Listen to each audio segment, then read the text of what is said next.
중국 우한 지역에서 유행하고 있는 신종 코로나 바이러스 확진자가 국내에서 처음으로 발생했습니다. 지역을 중심으로 지역사회 전파가 확인된 상황이라고. 확진 환자는 하루 만에 229명이 오늘 하루에만 모두 433명으로 늘었습니다. 확진 환자는 600명을 넘어섰습니다. 국내 세 번째 사망자가 일곱 번째 사망자가 나왔습니다.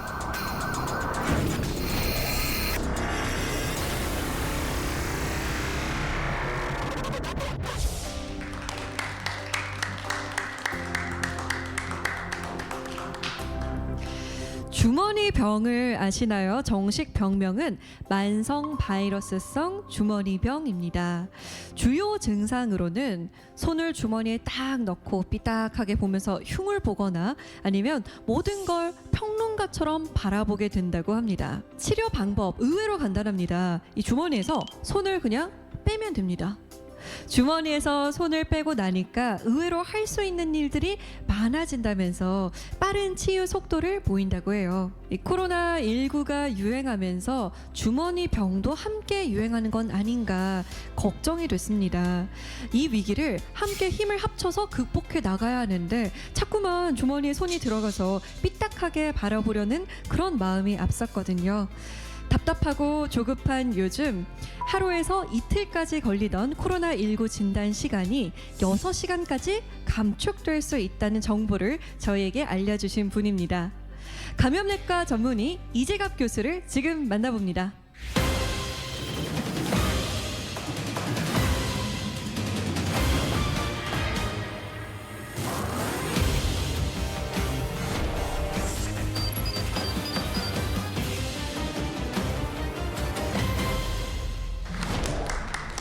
네, 반갑습니다.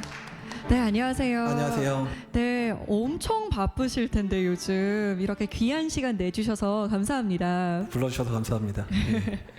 네, 사실 교수님 인터뷰 중에 눈물을 흘리셨던 것이 굉장히 화제가 됐어요. 어떤 마음이셨나요, 그때? 울었으면 안 되는데 하도 많은 분들이 얘기를 해서. 근데 그때가 이제 코로나19가 시작되고 나서 한 달 좀 안 됐을 때였고요. 근데 그 당시에 이제 이미 질병관리본부 분들 엄청 고생하고 있었던 분들이었고, 뭐 병원에 있는 분들도 많이 긴장하던 시절이었는데, 그 당시에 이제 언론에서 조금 질병관리본부를 폄하하거나 의료인들 폄하하는 기사들이 좀 많이 나왔었습니다. 근데 그게 이제 감정이 오버랩되다 보니까 조금 울컥했었습니다. 예. 아무래도 많은 분들이 지금 정말 고생을 많이 하고 계신데 사실 시민 입장에서는 좀 많이 무서웠던 건 사실이에요. 좀 공포감도 있었고 불안함도 있었고 근데 그 이유가 몰라서 더 그렇단 말이죠. 이게 새로운 감염병이잖아요. 그런데 교수님께서 이제 방송에 나와서 여러 가지로 조근조근 설명해 주시다 보니까 아 그렇구나 하고 이해가 돼서 좀 더 마음이 조금은 더 편안해졌던 것 같아요. 일단은 이제 그 감염병 유행이 계속 있었죠. 우리나라에 신종플루도 있었고 메르스도 있었고 이랬는데 그때마다 이제 스승님 모시고 이런 이제 정부를 돕는 여러 자문 역할을 같이 했었는데 그 스승님들이 주로 얘기하셨던 게 일단은 중요한 정보들, 정보 이제 국민들한테 잘 알려주고 또 국민들 스스로가 준비할 수 있게끔 해주는 게 중요하다는 가르침을 받고 살았거든요. 그런 부분들을 생각하면서 이제 여러 번로 언론에도 나가고 뭐 신문 기자들 답에도 답해주고 이제 그러고 있습니다. 앞으로도 감염병은 계속해서 우리를 찾아올 텐데요. 이번 코로나19 외에도 앞으로의 감염병 예방 혹은 대처 방안에 대해서 오늘 알려주신다고요? 예, 오늘 그런 부분 알려드리려고 왔고요. 어떻게 준비해야 되는지를 주로 말씀드리려고 합니다. 네, 오늘 귀 쫑긋 세우고 잘 들어보겠습니다. 고맙습니다. 네, 감사합니다.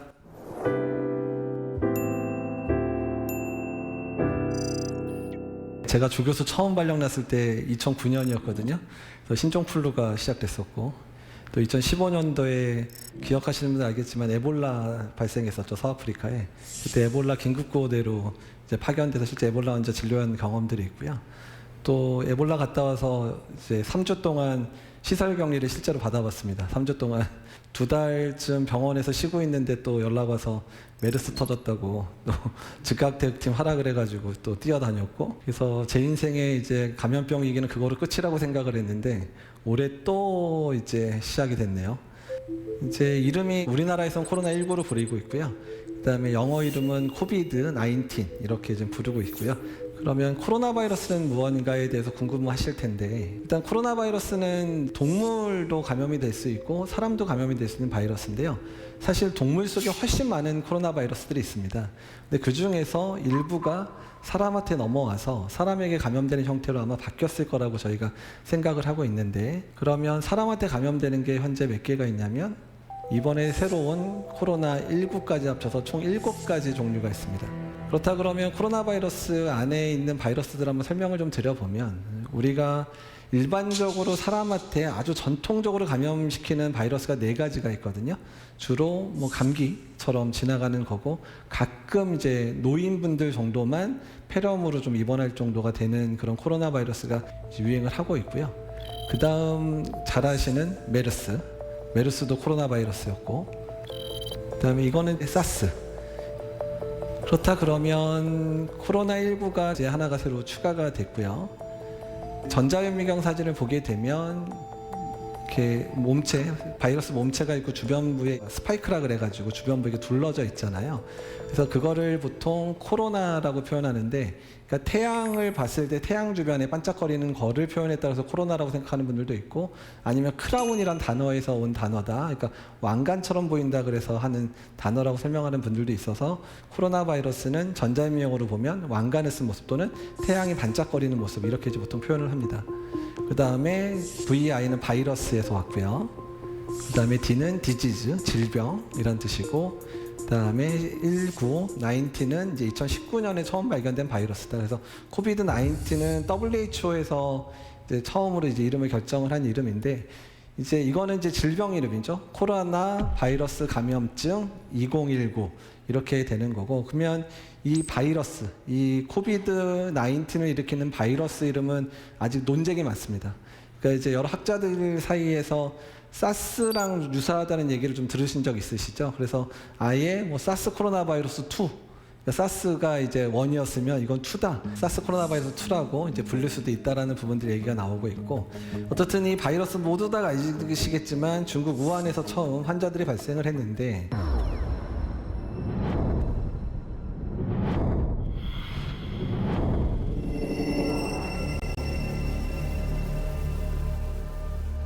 전 세계에 알려진 거는 2019년 12월 31일이었습니다.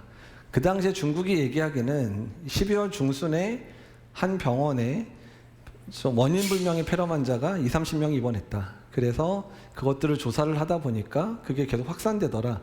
그래서 그게 12월 31일 날 발표가 됐거든요. 근데 저희가 조금 속았다고 느낌이 드는 이유는 뭐냐면, 그 이후에 이제 그 초기 환자 한 40명에 대한 논문이 발표가 됐는데, 그 논문 내용을 보니까 첫 번째 환자가 언제 입원했냐면 12월 1일 날 입원했습니다. 그러니까 이미 그 전에 환자가 좀 있었겠다가 중증 환자가 입원을 시작했을 거니까, 그러니까 12월 30일 날 발표할 때 뭐 12월 중순이라고 얘기한 거 자체도 약간 좀 몰랐던 건지 아니면 뭐 파악을 못한 건지 모르겠지만 그것도 좀 황당했었고, 두 번째는 그 논문을 보게 되면 그때 41명의 자료였는데 20명 정도는 그냥 우리가 보통 처음에 얘기 들었던 화난 수산물 시장에서 발생했다고 써 있는데, 그 17명 정도의 환자는 화난 수산물 시장에서 온 환자가 아니라고 써 있었어요. 그러니까 그 논문만 보더라도 초기부터 시장에서만 환자가 발생한 게 아니라 이미 그 병원에 입원하신 분들만 보더라도 우한 안에서 이미 좀 어느 정도 환자가 발생했다는 사실들이 이제 드러났거든요. 그래서 다들 중국 정부가 12월 31일 날 발표한 내용과 1월 중순 넘어서 발표된 논문의 차이를 보면서 중국 정부가 우리한테 좀 많은 걸 알려주지 않았구나. 그래서 다들 두 가지를 생각합니다. 그러니까 중국 정부가 그 당시에 정치적으로 되게 중요한 사건들이 있었대요. 그러니까 그 사건이 있어서 신경을 못 썼던지, 아니면 중국 같은 경우에 큰 축제 같은 게 있으면 나쁜 소식을 안 전한다 그러더라고요. 그래서 아마 이 소식이 묻힌 게 아닌가라는 얘기들이 있고, 두 번째는 폐렴 환자가 막 발생을 하는데, 그러니까 뭐 새로운 바이러스고 뭔지도 모르겠고 이러다 보니까 처음에 엄청나게 우왕좌왕한 게 아닌가. 아마 두 가지가 섞여 있었겠죠. 그러니까 우왕좌왕도 했고 또 막 발표를 하려고 했더니 뭔지도 모르겠고, 그리고 12월 31일 날 이제 이런 게 있다고 발표가 됐는데 당시에 어떤 바이러스인지에 대한 정보가 없다가 일주일 정도 지나니까 코로나 바이러스가 맞다 이런 정보가 있어서 이제 코로나 바이러스에 의한 새로운 감염이 시작됐구나라는 것들을 알게 됐었고요. 감염병이 어느 한 지역에서 시작됐다고 하더라도 그 감염병이 거기서 머무르는 게 아니라 이미 전 세계로 금방 이제 확산되더라 이런 양상을 볼 것 같습니다. 그렇다 그러면 이제 제일 질문이 많은 것 중에 하나가 2003년에 사스는 그렇게 중국도 난리 났고 싱가포르, 홍콩, 뭐 캐나다까지 난리가 났는데 그때 우리나라는 전혀 모르고 계신 분들도 많아요. 젊은 분들은 기억도 안 나실 거예요. 사스에 대해서는. 근데 그 당시에 우리나라에서 진단된 분 딱 4명이었거든요. 그래서 그 중에 2명이 내국인이고 2명은 외국분으로 알려져 있는데 사실 4명이 진단된 지도 제가 그 당시에 스승님이 있었음에도 불구하고 당시에 진단된지 몰랐어요. 사후에 확인하니까 진단된 환자가 확인이 돼서 4명 정도 진단됐다라고 정보를 저도 몇 년 있다가 들었거든요. 근데 어떻든 간에 그 당시에는 2003년이었는데 4명밖에 우리나라가 없이 끝났으니까 다들 그 당시 우리나라의 방역 체계가 훌륭하다느니 이런 얘기를 많이 했는데 근데 그때 박승정 교수님한테 몇 년 지나서 사스 우리나라 정말 잘해서 막은 거예요 이렇게 물어봤거든요. 그랬더니 박승정 교수님이 딱 한마디 했어요. 운이 좋았던 거지. 예. 근데 다만 어떻든 그 당시에 사스가 유행하고 나서 우리나라도 이런 방역이나 이런 것들을 제대로 해야 된다는 그런 부분이 있어서 당시 노무현 정권 때였는데 그 당시에 질병관리본부가 처음으로 생긴 이유가 사스 때문이었습니다. 그러니까 지금 우리가 그렇게 귀가 뚫리도록 듣고 있는 질병관리본부는 2003년도 이후에 사스 유행 이후에 지금의 이런 상황들을 막으려고 이제 만들어진 거였고요. 그게 지금까지 한 17년 정도 지난 상황입니다. 어쨌든 사스 상황은 어쩌면 운 좋게 지나갔을지 모르겠지만 17년 전에 중국과 우리나라의 교류 상황하고 지금의 중국과 우리나라의 교류 상황은 완전히 다르죠. 그 당시에 많이 왔다 갔다 해봐야 주로 사업하시는 분들 정도 왔다 갔다 하고 교회에서 선교 가시는 분들 왔다 갔다 하는 수준이었겠지만 지금은 1년에 중국하고 우리나라에 교류하는 분들이 거의 1000만 명이라 그러거든요. 그러니까 그러기 때문에 사스 때처럼 우리나라가 운 좋게 넘어가기는 이미 글렀던 거고 어떻든 우리나라 내에서 당연히 유입 환자들이 올 거라고 예상도 했고 또한 이 바이러스의 특징과 관련된 부분들 때문에 우리나라 내에서도 분명히 확산될 가능성이 높다라는 생각들을 하고 있었습니다.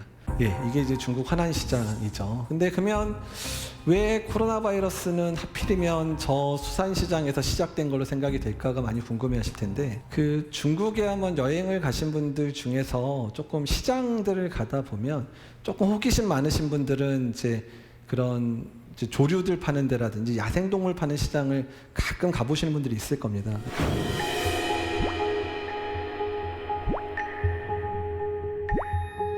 신종 코로나의 발원지 중국 우한의 수산물 시장이라고 알려져 있죠. 이곳에선 코로나 바이러스의 숙주인 닭쥐 등의 야생동물들이 식용으로 거래되고 있었는데요. 코로나 확산을 막기 위해 야생동물 거래가 금지됐지만 최근에도 중국에서는 위챗 메신저를 통해서 야생동물을 유통한 업자가 붙잡혔는데요. 이 사람의 냉동 창고를 열어보니까 무려 300마리가 넘는 야생동물 사체가 있었다고 해요. 사람에게 발생하는 감염증의 약 70%가 야생동물에게서 온다고 하는데요. 중국에서는 사스가 유행하던 2002년에도 야생동물 불법 유통이 문제가 된 적이 있었습니다. 사스에 이어 신종 코로나까지 겪게 됐는데 이거 느끼는 바가 없는 걸까요?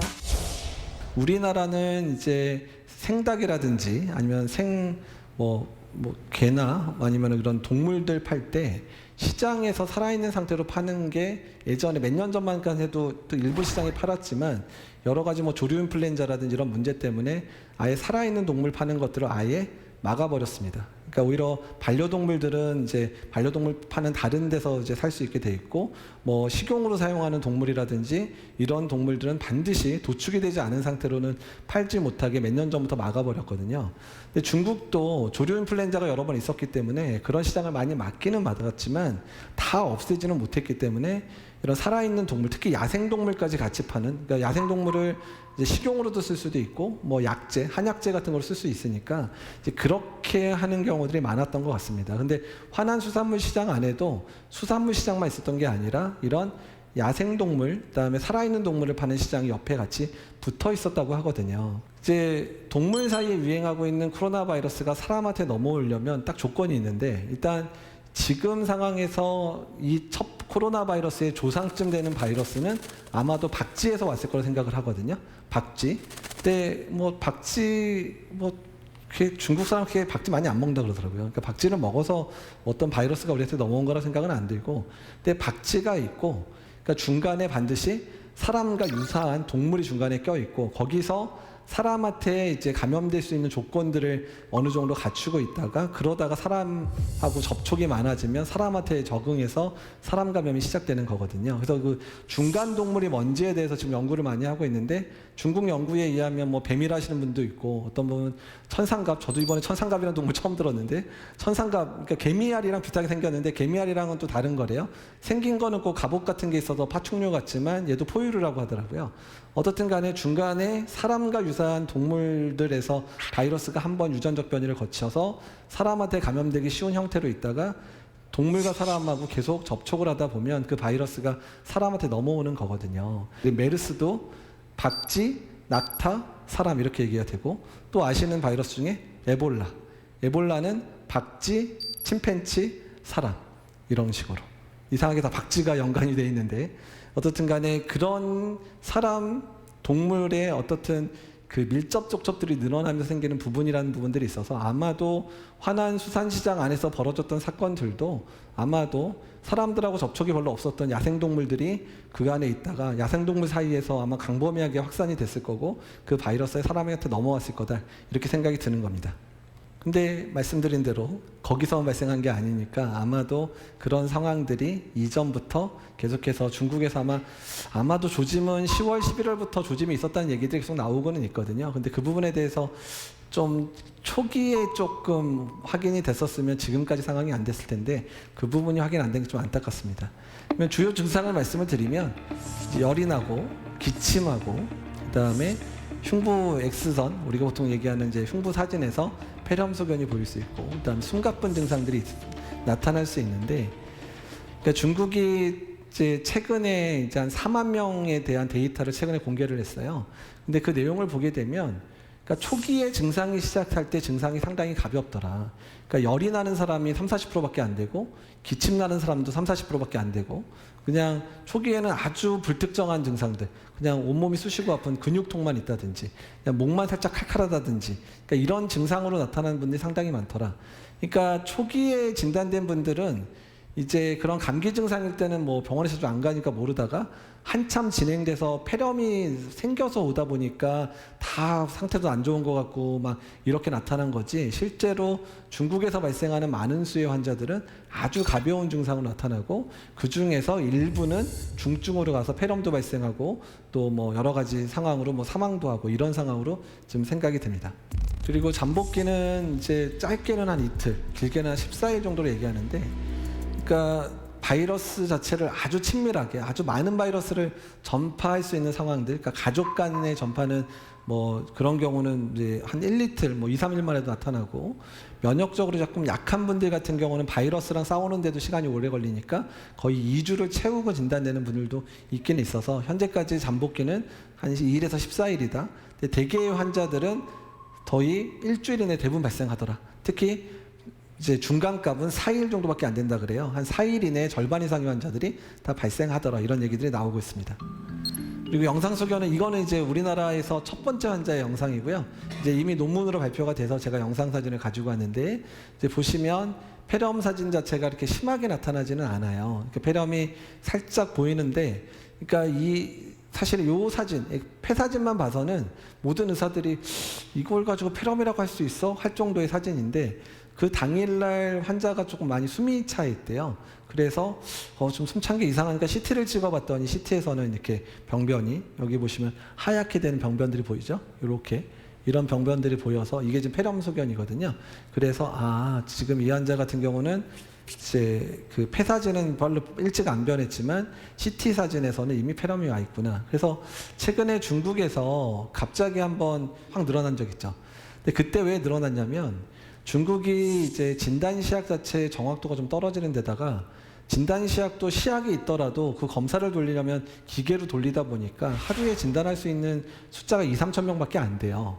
그러니까 그러다 보니까 진단 순위 너무 늦어져서 확진이 안 됐는데, 뭐 증상만으로 거의 코로나 바이러스 감염이 의심되는데 치료를 안 할 수가 없으니까 진단 툴을 바꿨는데, 진단 확진 검사에서 음성일지라도 CT를 찍어서 이런 식으로 폐렴이 보이면 이제 확진 환자로 보겠다. 그러니까 의사의 판단을 더 중요시 여기겠다라고 했거든요. 그러니까 그러면서 갑자기 환자가 15,000명이 확 늘어난 거예요. 그러면 전파와 관련돼 있는 부분에 있어서 사실 질문이 많았고 공기 전파가 뭐고 뭐 비말이 어떻고 뭐 이런 얘기를 상당히 많이 들으셨을 텐데, 그러니까 비말은 뭐냐면 침방울, 사람이 얘기를 하다 보면 침방울이 눈에 안 보이게 막 날라옵니다.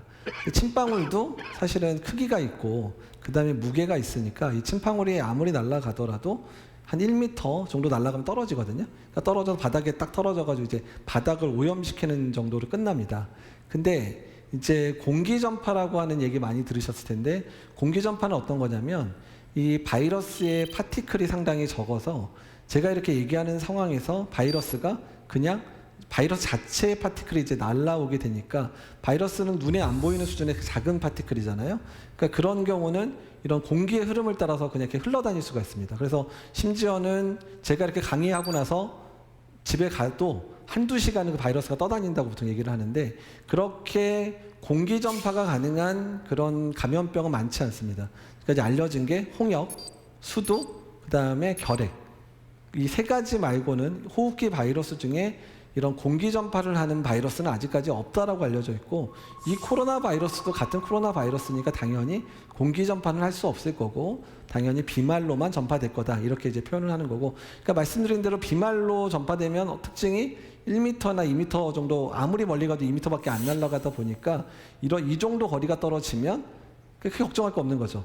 사실 뭐 제가 코로나 감염이 된 건 아니긴 하지만 그래도 2m 떨어졌으니까 안심하셔도 된다는 얘기입니다. 근데 제가 만약에 결핵이라든지 홍역이 걸려 있다면 이 2m 떨어진 거리는 아무 의미가 없게 된다는 거죠. 그러니까 어떤 관계인지 이해되시죠? 그래서 너무 공기 전파에 대한 부분 때문에 너무 그렇게 걱정은 안 하셔도 되는데, 근데 자꾸 비말 감염이라 그러는데 마스크 쓰는 것만 얘기하는 게 아니라 자꾸 손 씻으라 그러잖아요. 근데 왜 그러냐면, 제가 만약에 코로나 감염이 됐다고 해서 막 이렇게 떠듭니다. 근데 제가 중간에 이제 코가 간져서 코도 만지고 입도 만지고 이런 다음에 이거를 이제 막 이거 막 눌렀잖아요. 그럼 어떻게 되죠? 제 입과 코에 있었던 바이러스를 제가 여기다 묻혀놓을 수가 있죠.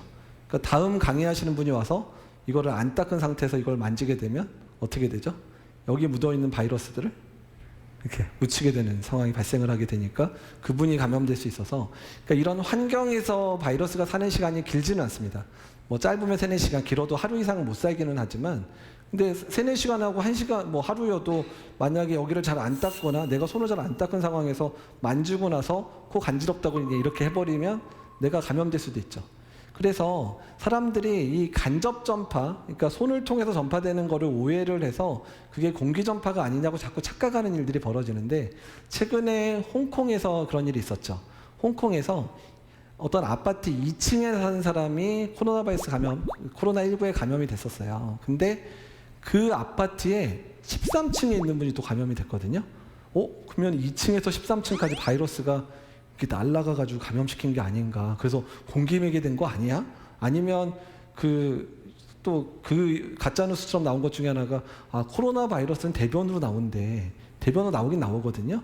그러면 대변에서 물을 내릴 때 뚜껑을 안 달아서 비말처럼 이렇게 확 올라온 게, 원래 아파트 간에 이렇게 담배 피면 연기 이렇게 올라오잖아요. 그러니까 그 통로를 타고 2층에서 13층까지, 그래서 상상력이 너무 뛰어나신 것 같은데, 그럴 경우보다 또 뭐가 더 많겠어요?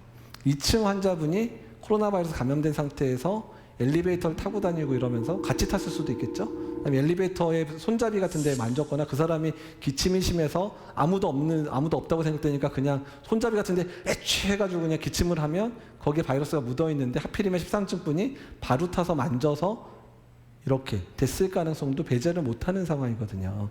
그래서 손을 잘 닦으라고, 그러니까 공공장소를 가거나 뭐 PC방 같은 데서 남의 마우스를 만지거나 뭐 이런 상황에서 반드시 손을 잘 닦으라고. 돈도 남의 돈을 제가 받는 경우가 많잖아요. 그러니까 돈을 받아서 너무 좋아하시면 말고, 돈 받고 지갑에 잘 넣으시고 나서 손을 잘 닦으셔야 되는 부분도 중요합니다. 거기에 누가 인플루엔자 바이러스를 묻혀서 보낼 수도 있는 거고 노로바이러스를 묻혀서 보낼 수도 있잖아요. 그래서 비말 감염은 비말로만 전파해서 호흡기로만 들어가는 게 아니라 내 손을 타고도 온 거고요. 그 다음에 가끔 눈만 쳐다보도 감염되는 거 아니냐 이런 얘기를 많이 하시는데, 그게 왜 그런 오해가 생겼냐면, 결막, 우리가 눈 안구 있잖아요. 안구는 눈물을 흘리시면 눈물이 눈에서만 흘리는 게 아니라 자꾸 코가 이렇게 막 흘러나오잖아요. 그 이유가 뭐냐면 우리가 눈물샘이라 그래서 눈물은 꼭 코를 통해서 이렇게 흘러내려오게 돼 있거든요. 그러니까 우리가 바이러스를 손에 묻힌 상태에서 눈을 이렇게 비벼버리면 눈 안에다가 바이러스가 들어가죠. 그러다가 눈물샘을 통해서 코로 넘어오고 코로 넘어온 게 호흡기로 들어가는 거니까 결막으로 들어가는 것도 결론적으로는 뭐죠? 손을 통해서 호흡기로 들어가는 것과 같은 상황이에요. 그래서 눈으로 감염된다, 거짓말은 아니지만 눈만 째려본다고 감염되는 거는 아니다. 이렇게 생각하시면 될 것 같습니다. 그래서 지역사회 전파 발생 가능한 거는, 그러니까 우리가 이제 비말로 막 떠들고 다니면서 바이러스가 나오다 보니까 그 바이러스에 감염되는 것도 나오고 손으로도 감염되고 이러니까 지역사회 전파가 잘 되겠죠. 이제 전염력은 기초재생산 지수라고 표현하는데, 그냥 쉽게 설명하면 제가 만약에 이제 코로나 바이러스에 감염됐을 때 제가 감염돼서 몇 명을 전파시키는지를 카운트한 겁니다. 그래서 그거를 평균을 낸 거거든요. 그러니까 만약에 제가 한 3명쯤 나타내고 제가 감염시킨 3분이 한두 명을 감염시켜주고 이러면 그거를 전체를 통계를 내면 평균적으로 신종 코로나 바이러스, 우리가 얘기하는 코로나19는 한 명 감염됐을 때 몇 명을 감염되는구나, 이렇게 이제 통계가 나오는 건데, 그러면 볼까요? 그러면 지금까지 나온 통계를 보게 되면 이제 메르스가 그렇게 난리를 치고 막 뭐 대단한 바이러스라고 생각을 했는데 몇 명 감염시켰다고 돼 있죠? 0.4에서 0.9명. 별거 아닌 것처럼 보이죠. 근데 메르스는 좀 이상한 바이러스였던 게 지역사회 내에서는 거의 전파를 못 시켜요. 그러니까 우리나라에서 186명 발생했는데 지역사회 전파 사례는 딱 한 명 있었어요. 어떤 사이였냐면 부부간에. 남편이 먼저 걸렸는데 사모님이 열심히 간호를 하다 보니까 너무 간호를 열심히 하시는 사이에서 감염된 사례 딱 한 사례 말고는 이제 지역사회 전파가 우리나라에 전혀 없었거든요. 그래서 메르스는 지역사회에서는 전혀 힘을 못 쓰는 바이러스고, 오로지 어디서? 병원에만 들어가면 한 명이 80명도 감염시킬 수 있고 한 명이 30명도 감염시킬 수 있고, 이런 바이러스의 특징을 보여서 메르스는 병원에서 강한 바이러스, 이렇게 표현을 합니다. 그러니까 그래서 메르스 때 지역사회에 막 학교가 휴교하고 막 난리를 쳤을 때 모든 감염병 전문가가 다 병원에서 발생하는데 왜 학교를 쉴까, 이런 얘기를 했었습니다. 근데 코로나19는 지금 현재 병원에서도 지금 환자가 나오죠. 그러니까 사람이 많이 있는 데라든지 사람 간 전파도 가능한 바이러스여서 현재 한 명이 감염되면 적게는 1.4명, 많게는 3.3명을 감염시키더라. 최근 나온 건 더 높은 3.7명도 감염시킬 수 있다고 그러거든요. 그러니까 한 명이 감염돼서 퍼뜨리기 시작하면 3, 4명은 감염시킬 수 있다, 이런 얘기가 나오는 거고, 가장 무서운 게 홍역인데요. 몇 명으로 돼 있죠? 15명에서 20명. 근데 홍역은 왜 그럴까요? 아까 잠깐 설명드렸죠. 공기 전파 가능해요. 그러니까 이 정도 떨어져 있더라도 여기 있는 분 중에 홍역 예방접종 안 했거나 홍역에 안 걸렸던 분들은, 제가 만약에 홍역에 걸렸었으면 여기서 그분들 다 걸리는 거고요. 아까도 얘기했죠? 얼마까지? 제가 여기서 강의 끝나고 가도 2시간까지 바이러스 날아다니면서 감염을 시킬 수 있는 그런 무서운 바이러스여서, 그러면 홍역에 비해서는 코로나19는 아주 무섭지는 않지만 그래도 지역사회에서 아주 용이하게 전파되는 바이러스다. 그러면 우리가 몸소 체험했던 신종플루는 몇 명으로 나오죠? 1.4, 1.6? 설마, 이런 생각이 들죠. 근데 이 1.4에서 1.6은 그러니까 자연적인 그런 감염 형태를 본 게 아니고, 신종플루 같은 경우는 다행이었던 건 뭐냐면 타미플루 같은 치료제가 있었죠. 그리고 백신이 있었잖아요.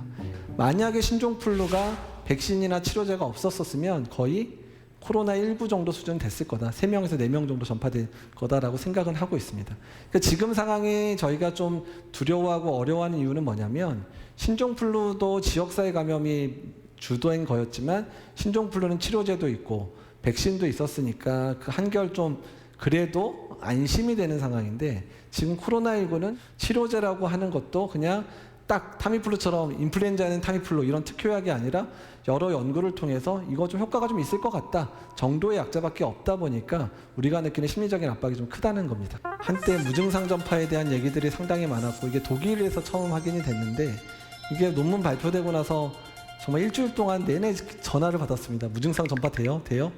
아니 뭐 가능은 할 수 있지만 그렇게 많이 전파는 안 돼요, 이렇게 답을 했는데, 근데 사실은 논문이 잘못됐다라고 추후에 밝혀졌는데, 그 무증상이라고 여겼던 분이 목도 좀 안 좋고 좀 근육통이 있어서 타이레놀 먹은 게 확인이 됐어요, 추후에. 그래서 이 논문은 아마 철회되거나 아마 문제 있는 논문으로 이제 끝날 것 같아서 일단 무증상 전파는 불가능한 건 아닙니다.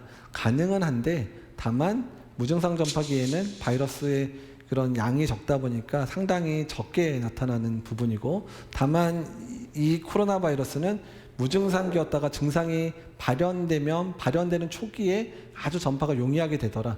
그러니까 아주 가벼운 증상을 가지고 여러 명을 감염시킬 수 있는 바이러스인 거는 맞기는 맞습니다. 그래서 치명률을 이제 보여드리면, 이제 사망률 보여드리면 다들 되게 이제 겁나잖아요.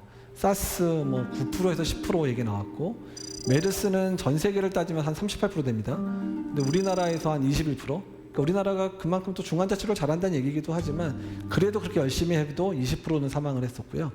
코로나19는 보여드리면 중국에서의 사망률은 한 3% 정도 되고요. 그러니까 여기서 중요한 거는 근데 우한에서의 사망률은 한 3.2% 정도 돼요. 근데 우한 외에 중국의 다른 도시들에서의 사망률은 0.3%밖에 안 되고요. 그다음에 중국 외의 국가들의 사망률도 아무리 높아봐 0.5%밖에 안 되거든요. 그러면은 왜 우한하고 다른 중국 내 지역 외국은 차이가 날까요? 우한이 뭐 의료시설이 안 좋아서?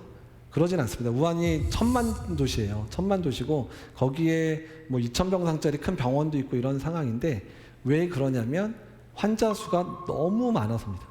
너무 많아서. 그러니까 우리가 그냥 상상력을 발휘해서 우리 서울시에서 만약에 우한 같은 상황이 발생해서 6만 명의 환자가 한 달 사이에 발생을 했고 그중에 10,000명이 중환자실을 가야 돼요. 그리고 그중에 3,4천 명이 인공호흡기를 달아야 되는 상황이 발생을 한다고 가정을 하면 서울도 감당할 수 있는 수준이 아닙니다. 제가 사실 이런 이제 응급 상황을 대비하는 연구를 한번 한 적이 있었는데 우리나라 전국의 중환자실 침대 수가 11,000개예요. 그리고 인공호흡기가 10,000대 있어요. 근데 이미 중환자실 11,000개와 인공호흡기 10,000대는 이미 다른 병 때문에 환자들이 쓰고 있죠. 아마 80, 90% 쓰고 있을 거고 20%만 남아있을 거거든요. 근데 만약에 서울에 환자가 10,000명 발생하고 중환자가 1,000명 발생을 해버리면 이미 서울만 해도 인공호흡기 부족하고 중환자실 부족한 상황이 발생할 수밖에 없어요.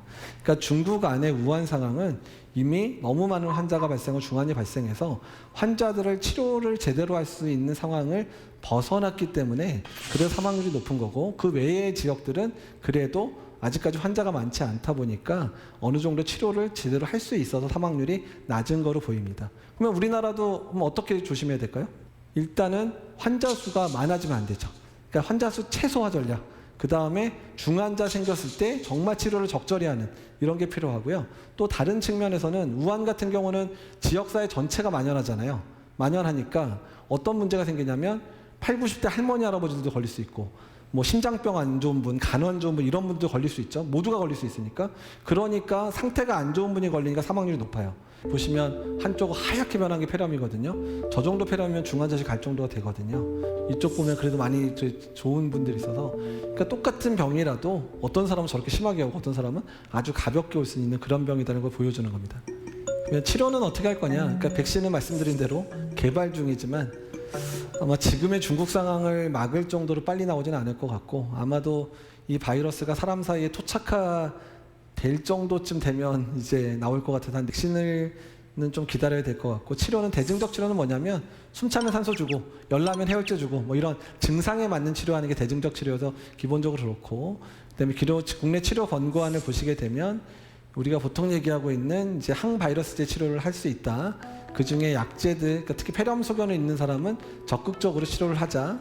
그래서 권장되는 약들은 일단은 이제 보통 항바이러스 치료 중단은 이제 치료 어느 정도 증상이 좋아지면 끊는다는 얘기가 나와 있고 약제는 주로 칼레트라라 그래서 항바이러스입니다.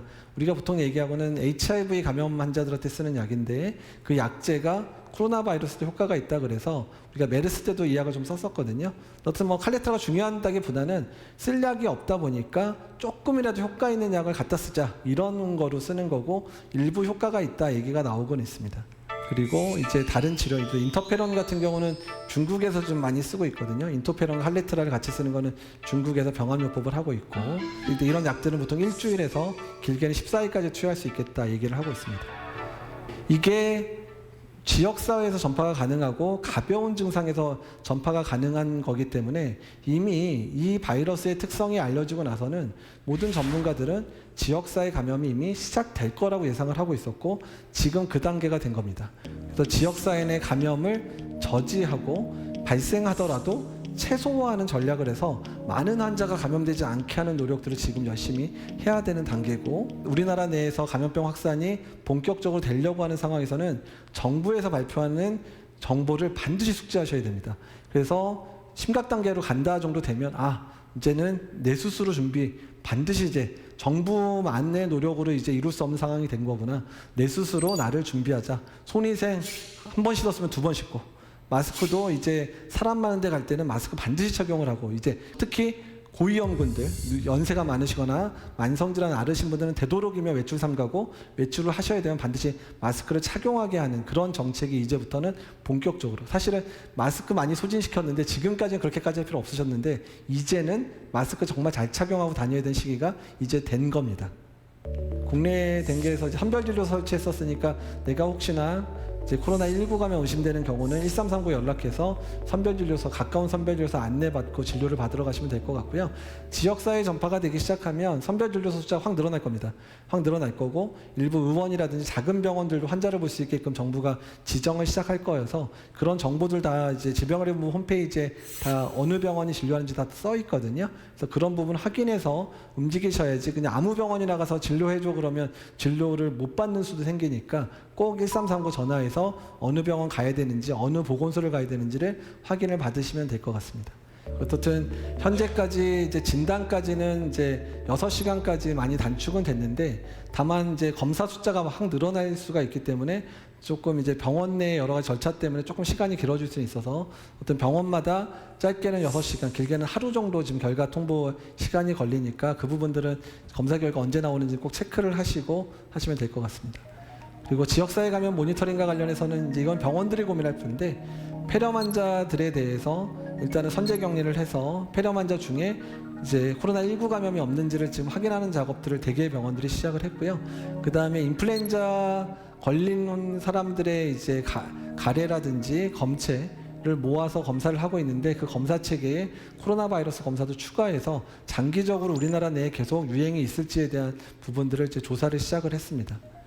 그래서 유행의 조짐, 또한 전면적 검사 격리 시행, 또한 피해 최소화 전략으로 넘어가는 단계이기 때문에 현재로서는 이제 지금 열심히 검사해서 확진자를 빨리 이제 찾아내는 단계가 지금 시작됐다고 보시면 되고, 이제 환자가 좀 더 늘어나면 피해 최소화 전략으로 넘어가겠다 이렇게 생각을 하시면 될 것 같습니다. WHO는 이미 1월 30일에 비상상태 선포를 했고요. 그러니까 WHO가 비상상태 선포한 거는 우리나라라든지 뭐 일본 이런 국가들을 걱정해서 한 건 아닙니다. 오히려 우리나라나 일본처럼 방역 시스템이라든지 진단 시스템 있는 국가들은 알아서 준비할 수 있거든요. 근데 중국과 국경을 맞대고 있는 국가 중에 상당히 취약한 국가들이 있죠. 뭐 인도 차이나 반도의 뭐 베트남, 뭐 캄보디아, 라오스는 뭐 전혀 지금 보고가 없는데, 이 보고가 없는 게 감염이 안 돼서 보고가 안 되는 건지 아니면 검사를 못 해가지고 보고가 안 되는 건지 알 수가 없습니다. 그래서 WHO가 지금 제일 고민하는 거는 일부 그런 취약한 지역에다가 이런 진단을 해줄 수 있는 이제 실험실을 만들어줘서 그 국가에서도 이런 환자가 있는지를 모니터링하는 데 좀 주안점을 두고 있거든요. 그래서 WHO를 열심히 도와야 되는 이유는, 만약에 중국은 뭐 난리를 쳐가지고 뭐 통제도 되고 우리나라, 일본, 뭐 싱가포르 이런데 뭐 정부가 돈을 엄청 투자해서 잘 막아내면 그냥 유행이 종식되는 단계까지 언젠가는 오겠죠. 근데 뭐 잘 못 사는 국가, 뭐 중앙아시아 일부 국가나 뭐 이런 이제 인도 차이나 반도에 있는 국가들이나 뭐 이런 국가에서 완전히 토착화돼 버리면 거기가 추후에 또 소스가 될 수 있는 거죠. 거기서 또 여행 갔다 온 분들이 국내에 또 감염돼서 들어올 수 있는 상황들이 발생을 하기 때문에 취약한 국가들에 대해서 WHO가 충분하게 지원을 해줘야 되기 때문에, 사실 우리나라가 지금 우리나라 코드 석자, 제 코가 석자이기 때문에 도와줄 방법이 별로 없지만 일부는 WHO나 이런 데 자금을 좀 동원해서 그런 국가들을 예방을 하는 게 앞으로 우리나라의 안전을 위해서도 중요하기 때문에 그런 부분도 고려할 필요가 있습니다. 모든 사람 마스크 써라. 근데 오히려 그 정도 되면 어떻게 해야 되죠? 그냥 대부분 외부 활동을 자제하시고 집에 계시는 게 중요하고, 특히 더 중요한 건 뭐냐면 호흡기 증상이 있는 분들이 밖에 다니시면 안 됩니다. 내가 가벼운 기침, 가벼운 콧물, 가벼운 게 열이 나더라도 그런 분들이 집에 계셔서 본인 스스로 이제 열심히 좀 자가 치료하시고 좀 버티셔서 나으면 그분들이 밖에 다니면서 누군가한테 전파시키는 상황들을 만들면 위험하잖아요.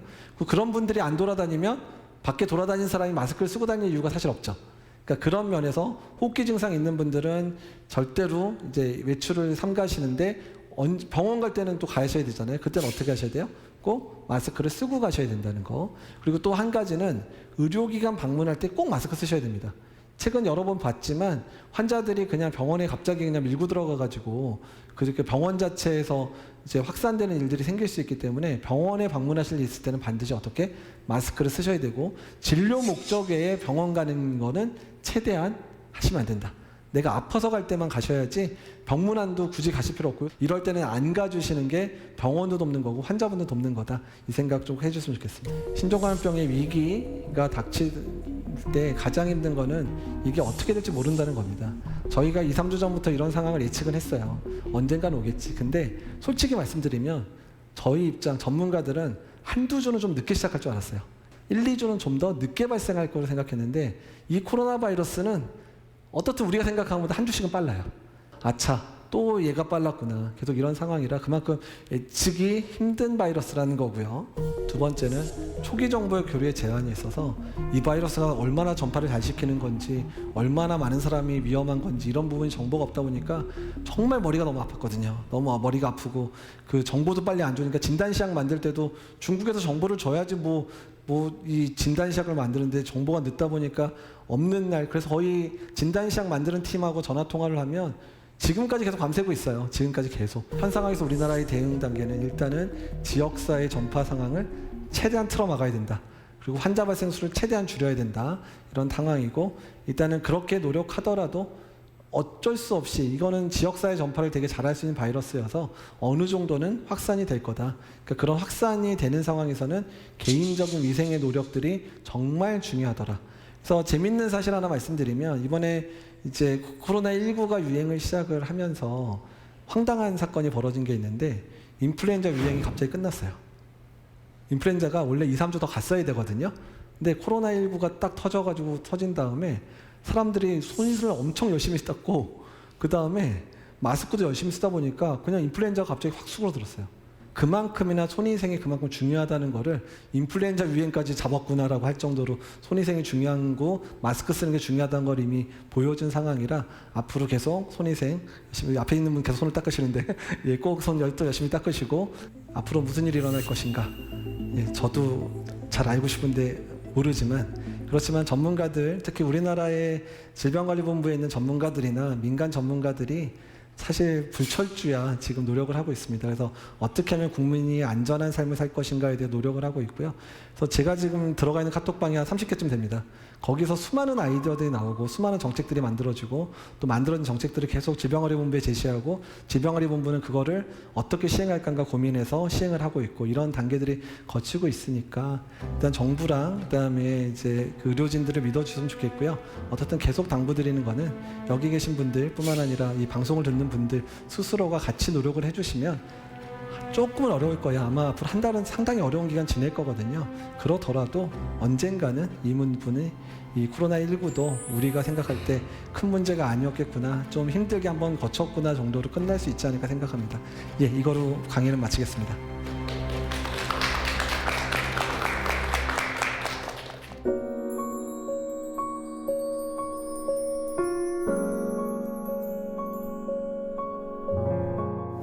네, 강연 정말 잘 들었습니다. 감사합니다. 이야기를 듣고 보니까 이 코로나19에 대한 정보와 이야기들이 쫙 정리가 되는 것 같습니다. 오늘의 강연을 듣고 나서 궁금한 점들이 정말 많을 것 같습니다. 한번 질문을 받아볼게요.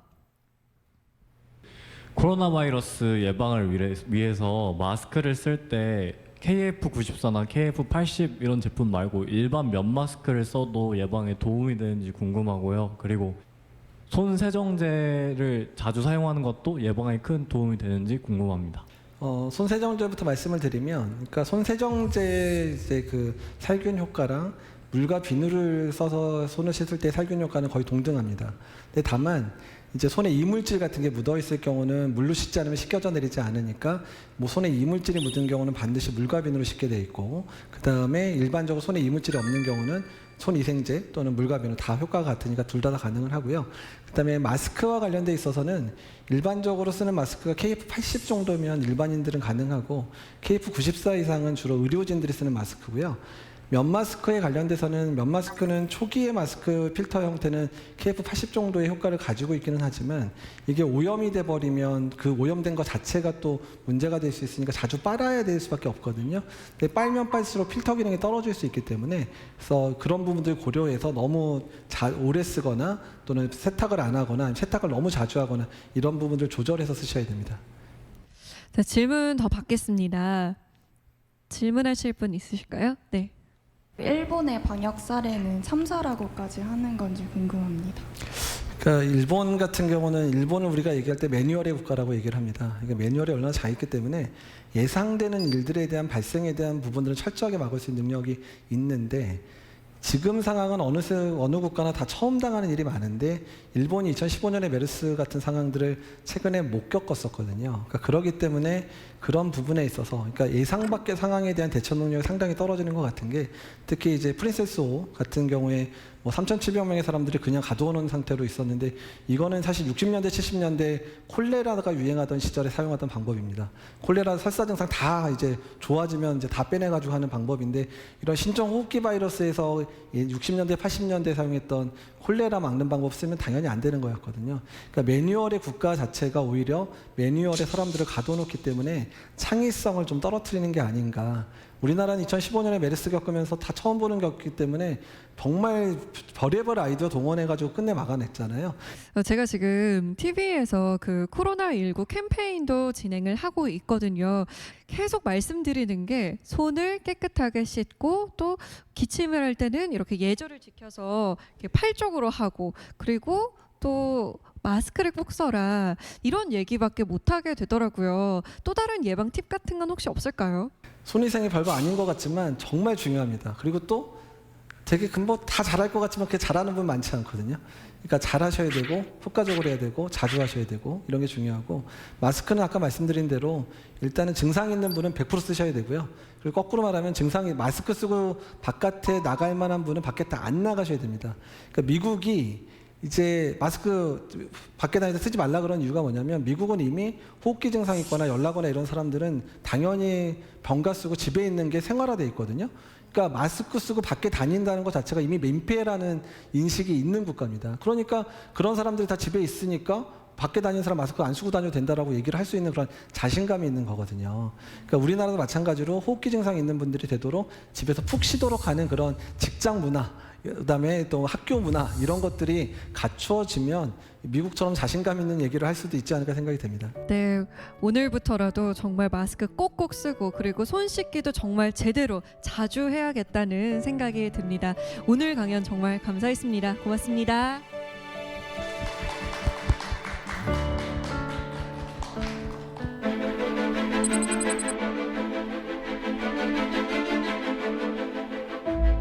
사람의 염색체 하나하나에는 수십 내지 수백 개의 유전 인자가 있는데, 그중 단 하나가 한 사람의 생애를 바꿔놓을 수 있다고 합니다.